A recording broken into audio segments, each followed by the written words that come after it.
आपके जीवन के साथ में हमारे भी जीवन की सार्थकता प्रदान कर रहा है। देखिए,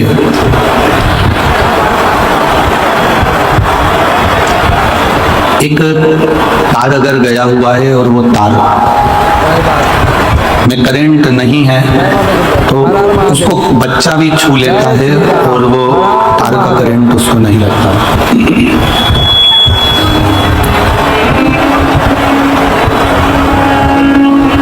पर एक तार अगर गया है और उसको करंट है, उसमें कहीं ना कहीं थोड़ा सा भी अगर करंट है तो उसको कोई छू नहीं सकता। एक तार को कोई भी छू रहा है, एक तार को कोई भी छू कर निकल रहा है, एक तार का स्पर्श कोई भी कर रहा है।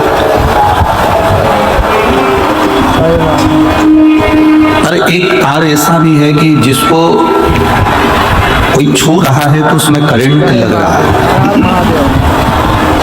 उसको कोई छू नहीं सकता क्योंकि उसको छूते से ही उसको करंट लग जाता है, उसको छूते से ही उसमें करंट आ जाता है। जैसे ही छुआ वैसे ही करंट लगा। मतलब वो जो तार है जो छूने पर करंट लगा रहा है, वो तार डीपी से कनेक्ट होकर चल रहा है। कहीं मेन जो पावर है, मेन जो पावर बना हुआ है, उस पावर से वो कनेक्शन कर कर वो कनेक्ट होकर चल रहा है।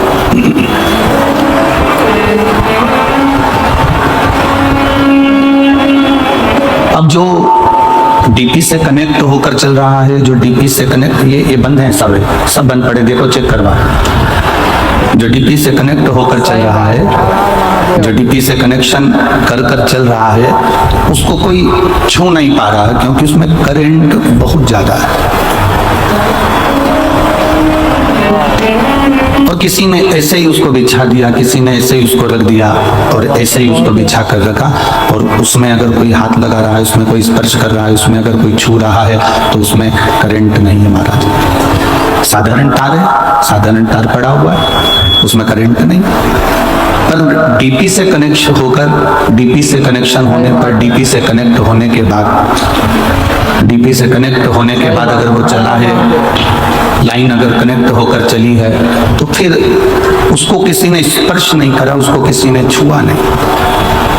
यही हमारी शिव महापुराण की कथा कह रही है कि जिसका कनेक्शन एक बार देवाधिदेव महादेव से हो जाता है, जो रोज एक लोटा जल चढ़ाता है और वहां से तार को कनेक्शन जोड़ लेता है, फिर उसको दुनिया का कोई दुख छू नहीं सकता है, कोई बीमारी उसको छू नहीं सकती। फिर उसको छूना बड़ा कठिन है, फिर उसका स्पर्श बड़ा कठिन है, उसको कोई छू नहीं पाएगा। फिर साधारण तार अगर है तो उसको कोई भी छू सकता है, साधारण अगर तार है तो उसका स्पर्श कोई भी कर सकता है। साधारण तार को कोई भी स्पर्श कर लेगा, छू लेगा, उस पे से निकल जाएगा, उस पर चढ़ जाएगा, उसको छू कर तोड़ भी लेगा, काट भी लेगा, उसको मरोड़ भी देगा, मोड़ भी देगा। पर कोई लाइट का अगर तार जा रहा है, उसमें करंट है, तो फिर उसको ना कोई मोड़ सकता है, ना कोई उसको तोड़ सकता है, ना कोई उसको काट सकता है, क्योंकि उसमें करंट फैला हुआ है। आपके भजन का करंट, आपकी भक्ति का करंट,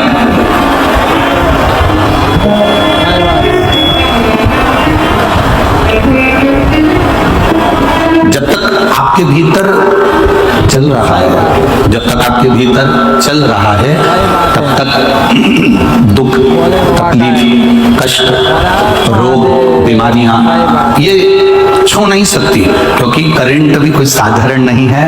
करंट भी मेरे देवाधिदेव महादेव की भक्ति का करंट है, शिव भक्ति का करंट है। शंकर जी की उपासना का ये करंट है, शंकर भगवान की अविरल भक्ति का ये करंट है, भगवान के भजन का ये करंट है, भगवान की भक्ति का ये करंट है, उनके स्मरण का ये करंट है। और शिव भक्ति का जो करंट है, भगवान शंकर की जो भक्ति का करंट है, ये कोई साधारण नहीं होता महाराज। एक बड़ा सुंदर प्रसंग शिव महापुराण की कथा में आता है, राजा नल और दमयंती का।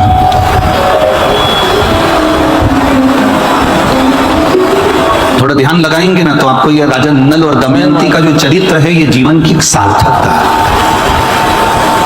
जीवन का एक आनंद है, जीवन की एक सार्थकता है, जीवन का एक उद्देश्य है।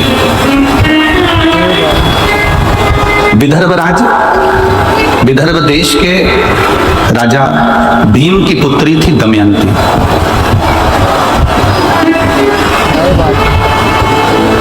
और निषद के राजा वीरसेन के पुत्र थे राजा नल।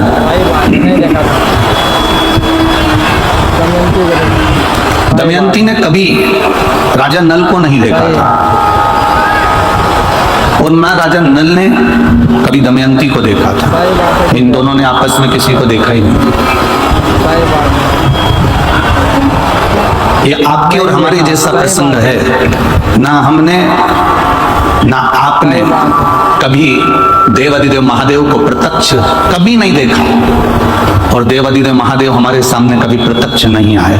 पर शिव महापुराण की कथा कहती है कि देवाधिदेव महादेव हमारे सम्मुख में भले ना आए हों, पर देवाधिदेव महादेव की कृपा जब बरसती है तो ऐसा लगता है किसी ना किसी रूप में आकर वो हमारा कार्य कर कर चले जाते हैं। किसी ना किसी रूप में वो आते हैं और हमारा कार्य कर कर चले जाते हैं। ये चल रहा है बक्से अंदर के सारे, किसी ना किसी रूप में आकर वो अपना कार्य कर कर चले जाते हैं। आते जरूर हैं, पहुंचते जरूर हैं। शिव दमयंती ने कभी राजा नल को नहीं देखा, राजा नल ने कभी दमयंती को नहीं देखा। ना दमयंती राजा नल को देख पाई है, ना राजा नल कभी दमयंती को देख पाए। अब प्रेम कैसे हुआ तो वो कहा कि राजा नल के सामने जब भी कोई सुंदरता की बात करता था तो वो दमयंती की सुंदरता की बात करता था। वो दमयंती की सुंदरता का प्रसंग करता था, दमयंती की सुंदरता की बात करता था। और दमयंती के सामने जब भी कोई प्रसंग आता था तो वो राजा नल की सुंदरता का प्रसंग आता था। राजा नल की सुंदरता का प्रसंग बढ़ जाता था। ये इतने जो शिव भक्त हैं, लाखों की संख्या में जो पहुंचे हैं। कल प्रशासन कह रहा था कि गुरुजी कम से कम 4.5 से 5 लाख लोग भक्त इस पावन मैनपुरी की भूमि पर कथा श्रवण कर रहे हैं। कोई साधारणता नहीं है हमारा। प्रतिदिन बनखंडेश्वर महादेव समिति कमेटी, यजमान परिवार जो समिति है, वो कमेटी है जो प्रतिदिन टेंट बढ़ाने का काम करती है। कभी अब इधर तो बढ़ नहीं सकता क्योंकि जगह नहीं है इतनी, पर इधर जहां जहां तक वो बढ़ा सकती है वहां वहां तक दरवाजे तक टेंट को बढ़ाने का काम कर दिया। पीछे जहां बढ़ा सकती थी वहां तक उसने काम कर दिया। समिति ऐसा नहीं कि समिति कार्य नहीं कर रही है, लगी है किसी ना किसी रूप में। और मैनपुरी के भक्तों को, बाहर से आए हुए दानदाताओं को मैं प्रणाम करता हूं कि यहाँ आए हुए एक एक भक्त को आप प्रेम से खिला रहे हैं, कोई कमी नहीं रख रहे। कोई बिस्कुट, कोई खिचड़ी, कोई हलवा, कोई पूड़ी, कोई सब्जी, कोई सामग्री, कोई जो तुमसे बन रहा है वो तुम इतने भंडारे चला दिए हो, इतना प्रेम से भोजन करा रहे हो कि मैं आपको दंडवत प्रणाम करूं तो भी कम होगा। आपके चरणों को नमन करता हूं, आपके भाव को नमन करता हूं। और फिर निवेदन करूंगा, एक पानी का पाउच भी पिलाऊं ना तो एक कॉपी में, एक रजिस्टर में लिख के रख लेना कि मैंने इतनी तारीख को मैनपुरी की कथा में 5 लोगों को 10 रुपए का एक पाउच से 50 रुपए का एक पाउच मैंने पानी का पिलाया है। और वो 50 रुपए लिख कर रखना और 3 से 4 महीना इंतजार करना, वो 50 का वो कितना दे देता है वो उसके खजाने में कोई कमी नहीं, उसके भंडारे में कोई कमी नहीं। ये इतनी जो भीड़ है, इतने भक्त हैं, ये लाखों की संख्या में आ रहे हैं। ये क्यों आ रहे हैं? क्योंकि इनके भीतर शिव के प्रति प्रेम जागृत हो गया। और प्रेम कभी एक तरफा होता ही नहीं है। प्रेम कभी एक तरफा नहीं होगा। आप आप प्रैक्टिकल करो यहीं बैठे बैठे, तुमसे बन जाए तो प्रैक्टिकल करके देखिएगा। तुम किसी को भी तुम देखते रहो देखते रहो देखते रहो, वो तुम्हें नहीं भी देखे तो तुम देखते रहो देखते रहो देखते रहो, एक बार तो निगाह उससे मिल ही जाएगी, ये निश्चित है। वो एक बार आपको पलट कर देख ही लेगा, एक बार वो आपको पलट कर, आप ना देख, आप उसको देखते रहो देखते रहो देखते रहो, तो एक ना एक बार वो निगाह मिलती जरूर है। उसी तरह ये प्रेम अकेला नहीं है कि आप शंकर भगवान से स्नेह करते हो, आप शिव जी की भक्ति करते हो, आप शंकर का गुणगान करते हो, आप शंकर का स्मरण करते हो, आप शिव तत्व को स्मरण कर रहे हो, आप शंकर जी का गुणगान कर रहे हो, ये तुम्हारा अकेले का प्रेम नहीं है। तुम उसको देखती रहती हो, तुम उसकी कथा सुनती रहती हो, तुम उसका भजन करती रहती हो, भजन करती रहती हो। दमयंती ने नल के बारे में इतना सुना, नल ऐसा था, इतना सुंदर था, ऐसा था, और नगर का राजा था, निशित नगर का राजा का पुत्र था, इतना सुंदर था, वीर था, सेना भी उसकी प्रबल थी, योद्धा भी प्रबल था। जब दमयंती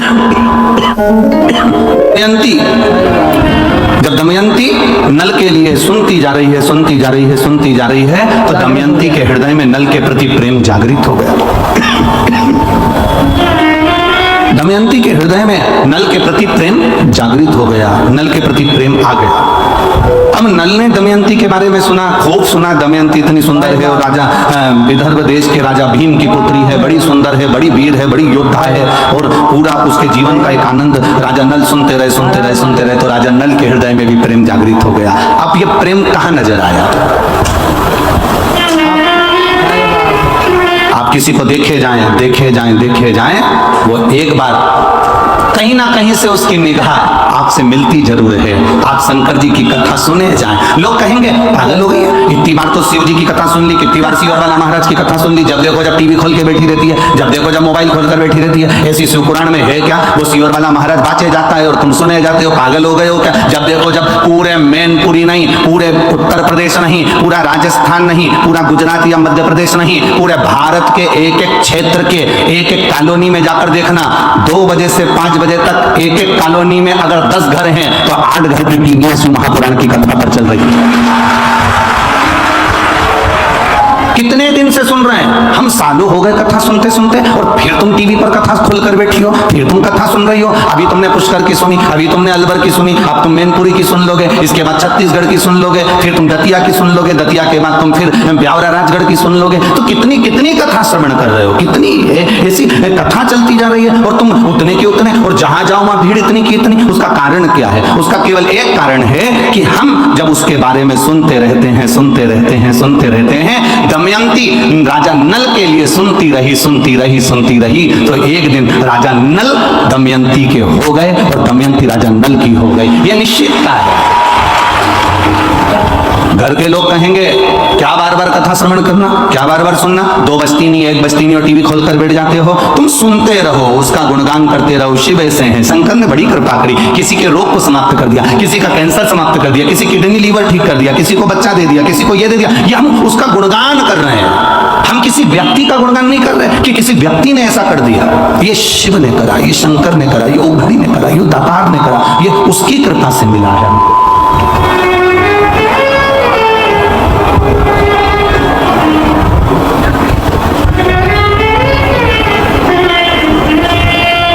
और महाराज शिव कथा कहती है, भगवान शंकर का संवाद करता है, शिव महापुराण की कथा कहती है। आप उसके दर्शन करते रहो, उसका गुणगान करते रहो, कथा शिव महापुराण की सुनते रहो सुनते रहो सुनते रहो। एक दिन वो आपको दर्शन देने के लिए आपके दरवाजे पर पहुंच जाएगा, ये निश्चित आपके द्वार पर आ जाएगा, आपकी चौखट पर आ जाएगा।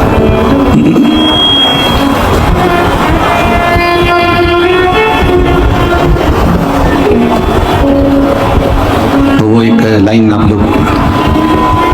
लोग तो ब्रज के नजदीक के हो तो गुनगुनाते रहते हैं।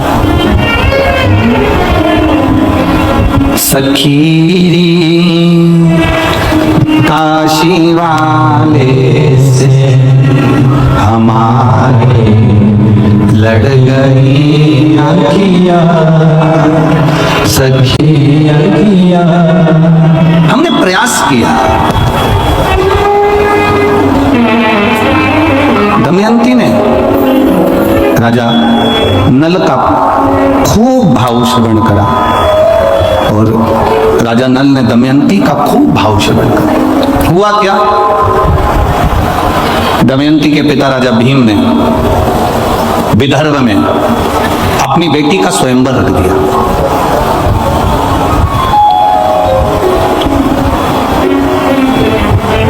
अब राजा भीम ने अपनी बेटी का जब स्वयंवर रखा, जगत में डोंडी पिटवाई, नगारा पिटवाया, देवताओं तक सूचना पहुंच गई, गंधर्व तक सूचना पहुंच गई, असुरों तक सूचना पहुंच गई, सारे नगर के राजाओं के पास सूचना पहुंच गई कि दमयंती का स्वयंवर है। दमयंती को इंद्र भी पाना चाहते थे क्योंकि बड़ी सुंदर थी, वो विद्वान थी, ज्ञानवान थी, प्रबल थी। दमयंती को स्वयं अग्निदेव भी पाना चाहते थे, दमयंती को स्वयं वरुण देव पाना चाहते थे, दमयंती को स्वयं यमराज पाना चाहते थे। इन लोगों ने विचार करा कि दमयंती मेरी बन जाए। इंद्र कहता है दमयंती मेरी बने, अग्निदेव कहते हैं दमयंती मेरी बने, स्वयं वरुण कहते हैं दमयंती मेरी बने, यमराज कहते हैं दमयंती मेरी बने। और दमयंती चाहती किसको है, जम के बोलो जरा, राजा नल। अभी इतने में इन चारों ने विचार करा कि हम पृथ्वी पर जा रहे हैं, नीचे स्वयंवर में जा रहे हैं, स्वयंवर में हम पहुंचेंगे और स्वयंवर में पहुंचे पर दमयंती का विचार तो जाने कि दमयंती हमको माला पहनाएगी कि नहीं पहनाएगी, दमयंती हमको माला पहनाएगी कि ना पहनाएगी, पहले वो भी तो विचार किया जाए। अब इंद्रदेव ने ध्यान लगाया, यमराज ने ध्यान लगाया, अग्निदेव ने ध्यान लगाया, वरुण ने ध्यान लगाया और ध्यान लगाकर देखा तो दमयंती राजा नल को चाहती थी। तो इन चारों ने विचार करा कि ये काम करते हैं कि नल का रूप रख कर जाते हैं, तो दमयंती अपने को माला पहना देगी। और दमयंती ने माला पहना दी, उसके बाद तो दमयंती अपनी होगी। चारों ने राजा नल का रूप धारण कर लिया और राजा नल का रूप धारण कर चारों की चारों सभा में जाकर बैठ गए। राजा नल भी आ गया और राजा नल आकर भी सभा के अंदर बैठे।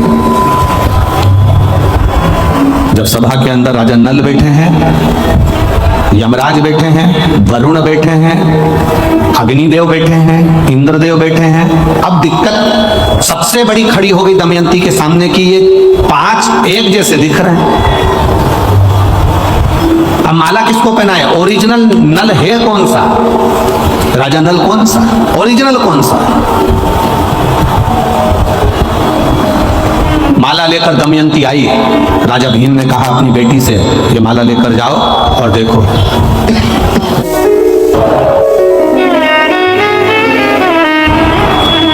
माला लेकर दमयंती चली, सबके सामने पहुंच गई। राजा भीम ने कहा कि तुम माला नहीं पहनाओगे क्या, तुम्हें माला नहीं पहनाना, क्या तुम माला नहीं पहनाओगे।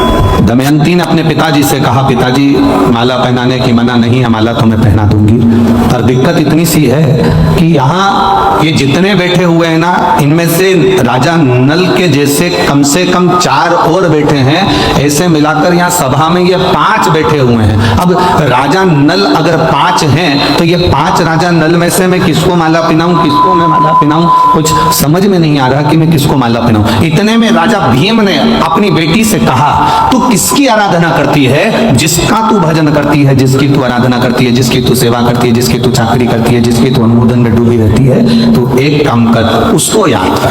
अब इसको समझने वाला प्रसंग आया है, बहुत ध्यान देना, राजा नल और दमयंती का प्रसंग। अब समझने वाला प्रसंग यह है कि पिता ने कहा कि तुम उसको याद करो, उसको याद किया जाए। ये चतुरता हमें होना चाहिए। दुख की घड़ी में, तकलीफ की घड़ी में, परीक्षा की घड़ी में,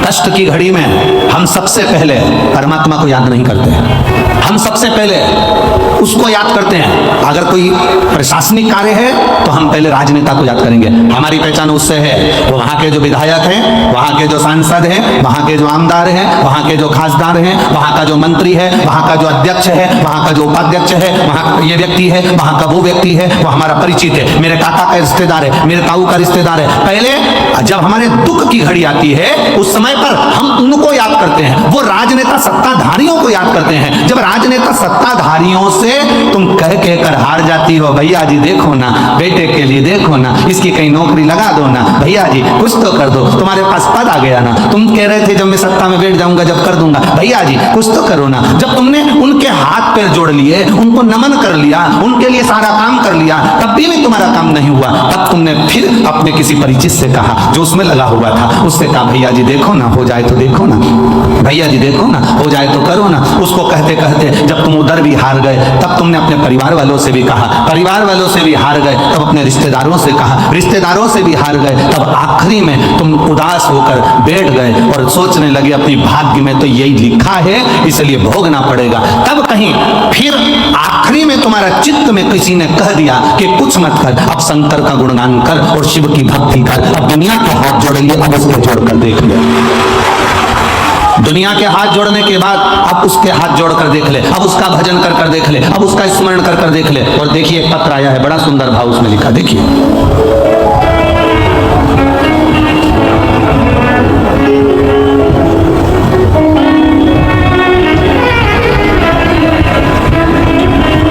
गुरुजी, मेरा नाम पंकज राठौर है, मैं इटावा से आया हूं।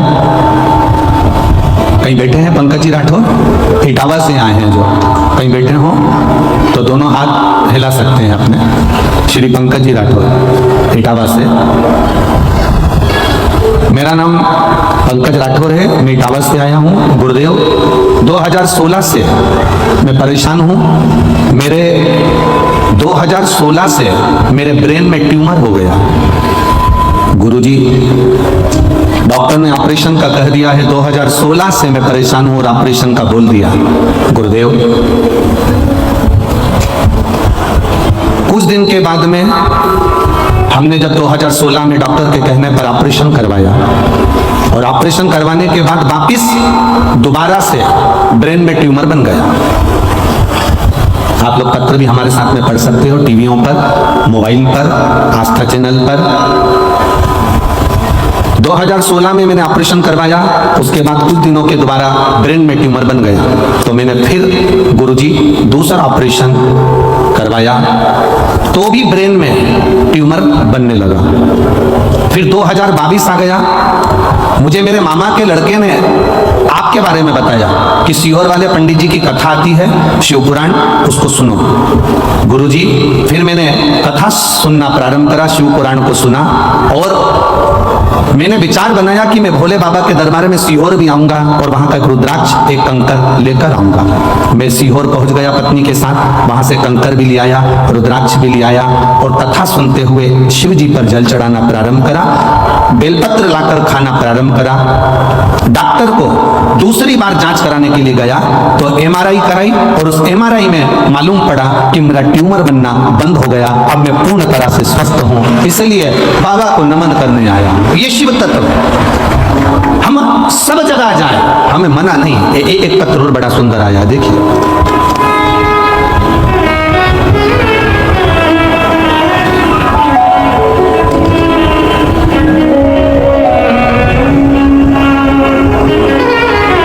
सतीश जी भदौरिया, ममता जी भदौरिया, निवासी आगरा, कहीं बैठे हो तो हाथ हिला सकते हैं। सतीश जी भदौरिया, ममता जी भदौरिया, निवासी आगरा। गुरुजी, मैं आगरा की निवासी हूँ, लगातार शिव जी की कथा सुन रही हूँ। मेरे बेटे ने बीटीसी की तैयारी की थी, लेकिन महाराज जी भोले बाबा के मंदिर रोज जाती हूँ, बाबा ने उस समय पर नहीं सुना।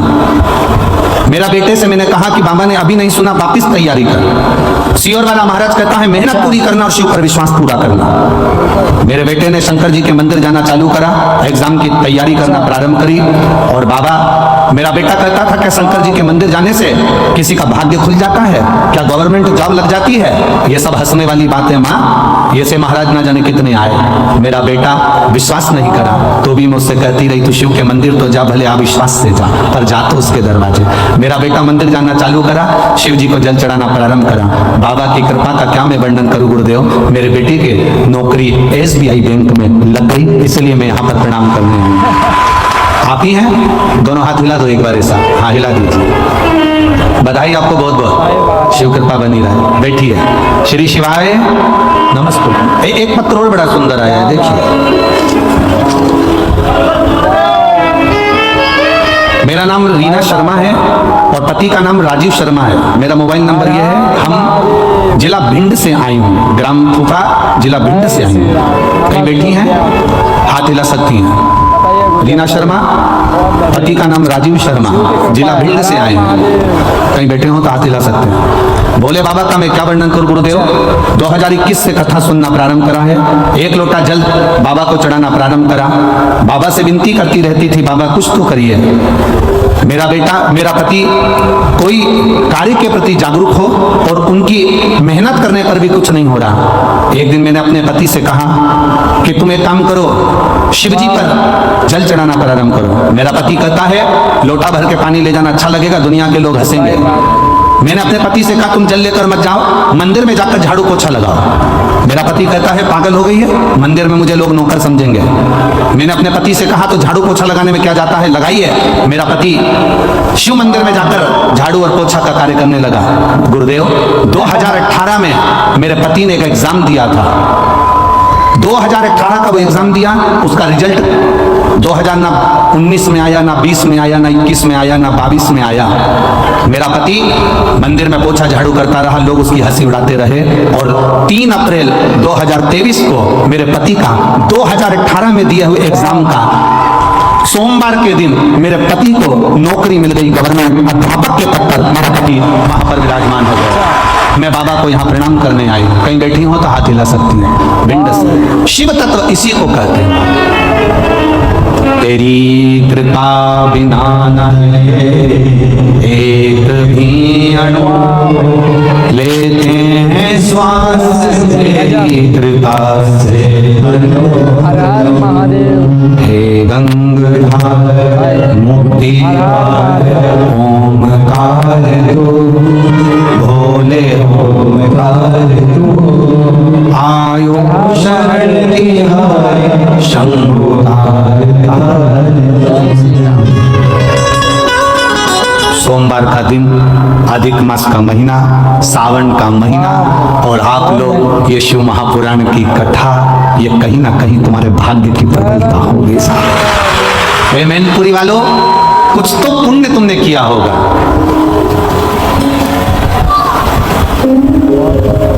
हम जब यहाँ कथा करने आ रहे थे, बोल दें क्या? अरे बोलो तो, बोल दे। कथा करने आ रहे थे तब लोगों ने कहा कहाँ जा रहे हो कथा करने? हमने कहा मैनपुरी। मैनपुरी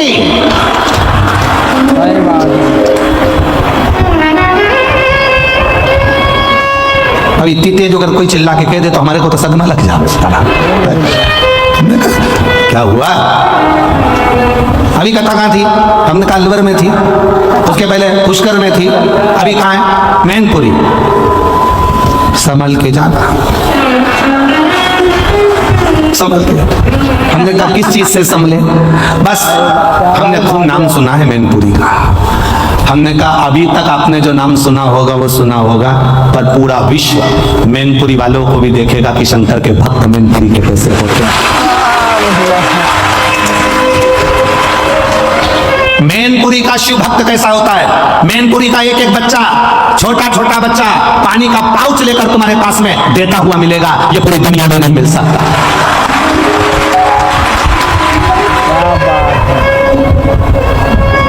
ये नवयुवक बच्चे, एक यहाँ की मैनपुरी की एक बेटी है जो जब तक कथा चालू नहीं हो जाएगी मैनपुरी में, उसको मालूम पड़े हुए 1 महीना हुआ कि कथा हो रही है मैनपुरी में, जब तक कथा चालू नहीं हो जाएगी तब तक व्रत करेगी। एक बेटी है पूरा अधिक मास सावन और उसके पहले से व्रत करेगी। कोई गुप्ता जी की बेटी है, अगर कहीं बैठी हो तो अपना हाथ हिला सकती है। उसका पत्र हमारे पास में था, हमारे स्मरण में नहीं आया। यहाँ कोई कॉलोनी के गुप्ता जी की बेटी है, जो कहीं बैठी हो तो हाथ हिला सकती है वो बेटी, अगर यहाँ बैठी। हम कल उसका नाम भी बता देंगे, कक्ष में पत्र रखा हुआ है। गुप्ता जी की कोई बेटी है वो, व्रत करिए। शिव तत्व को जानने का प्रयास। हम कहें दुनिया के लोग कहते हैं कि साहब वहां ऐसा या वहां वैसा, हम कहते हैं जहां पर मेरे शंकर के भक्त हैं वहां दुनिया में सारा सुख अपने आप समाहित है। जहां शिव का भक्त बैठा, जहां शंकर की आराधना करने वाला, शिव का उपासक बैठा। और आज कहने में पीछे नहीं हटेंगे, इतनी कथावाची आप अंदाजा लगाइएगा, खूब कथा करी पर ऐसा जजमान भी नहीं मिला इतना सीधा, इतना सरल, इतनी कथा करी। चौहान जी सत्य बात बोल रहे हैं, ईमानदारी की बात है। जजमान होता है ना तो इतनी अकड़ में रहता है कि 4-6 तो उसके पीछे उसका लहंगा संभालने वाले होते हैं।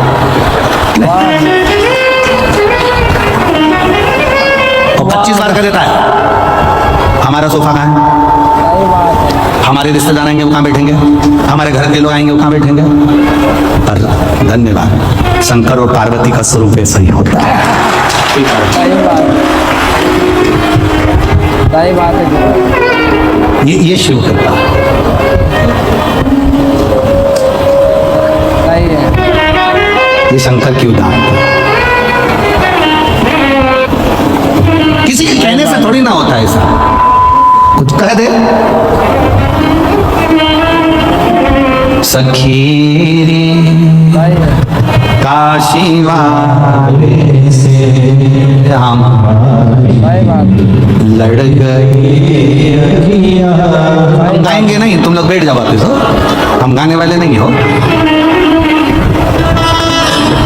अरे सखी रे डमरू वाले से हमारी लड़ गई। हम भजन इसलिए कम करते हैं क्योंकि भीड़ इतनी ज्यादा रहती है। अब भीड़ में अगर भजन करो ना तो माताएं उसका बहुत जल्दी फायदा उठाती, वो पीछे वाली कहीं से घुस के आगे आ जाती है। ये बड़ी प्रॉब्लम है। अब जब तक अगला भजन नहीं आता ना, जब तक ये दोनों आपस में क्यों भाई इतनी देर में उसने कुछ करा, फिर सही बात है। बात तो इसलिए जिस बात में विवाद हो वो करो ही मत, अपन तो अच्छा हम तो बच्ची करना। तुम नाचने के लिए उठती हो, वो जगह संभाल के बैठ जाती है, अब नाचने तो बड़ी बड़ी चिंता। अब कल का एक वीडियो तो हम आस्था चैनल पर दिखाना नहीं चाह रहे, नहीं तो हम दिखा देते। किसी ने कैमरे से फोटो खींच लिया, एक माता उठी और कुर्सी पे बैठी थी, उसने अपनी कुर्सी नहीं छोड़ी, उस पर यूज ना। हम तो दिखाना नहीं चाह रहे, नहीं तो आस्था चैनल पे वो भी दिखा रहे, हमारे तो कौन सा फर्क पड़ रहा। अब उसने दोनों हाथ से कुर्सी पकड़ रखी हो, यूं खेल रही, और उसका वीडियो वायरल हो गया, वो वीडियो चल रहा है। अब कुर्सी लेके अब हम क्या दिखाएं, आस्था पे ऐसी चीजें दिखाएं क्या? अब मतलब सोचो, उसको कुर्सी का भी टेंशन है कि कहीं चली गई तो। अब बढ़िया, इसलिए जो जिस बात की हमें कभी कभी स्मरण में आ जाता है कि कितनी ज्ञान की बातें पेट्रोल पंप पर लिखी रहती है। पेट्रोल पंप पर भी कभी कभी बहुत ज्ञान की बात लिखी रहती है। वहां लिखा रहता है, आग लगाने वाली चीज दूर रखें। इसके बाद भी पति पत्नी को जब गाड़ी पर लेकर जाता है तो इसे बाकी डालकर लेकर जाता है। पेट्रोल पंप पर लिखा है आग लगाने वाली चीज दूर रखें। उसके बाद भी जरा समझो, जरा विचार करिएगा, कुछ कुछ ज्ञान ले लीजिएगा। तो ये तो हास्य में हो गया, पर समझने वाला विषय ये है कि हम कह दिए नाच लो और स्मरण हो जाए और मालूम पड़े दूसरा के बैठ जाए तो सखी तुम तो बैठे बैठे हो गुनगुना काशी वाले से हमारी लड़ गई। बचाया था बहुत लेकिन हमारी लड़ गई अलिया। सखी रे डमरू वाले से हमारी लड़ गई अलिया। शिव कृपा, दयालु की दया। तो वीडियो अच्छा लगा हो तो वीडियो को लाइक करना है, सब्सक्राइब करना है एंड शेयर करना है, और बने रहे चैनल के ऊपर, बहुत ही बेहतरीन वीडियो आपके लिए आते रहेंगे। तो वीडियो को ज़्यादा से ज़्यादा लाइक, सब्सक्राइब, शेयर करना है, और आप बताते जाइए कि आपको कौन कौन से वीडियो अवेलेबल कराना है वो आपको मिल जाएंगे। ठीक है, तो लाइक कमेंट शेयर जरूर करें। जय माता की। हर हर महादेव, भोले बाबा सबका कल्याण कर। जय श्री राम।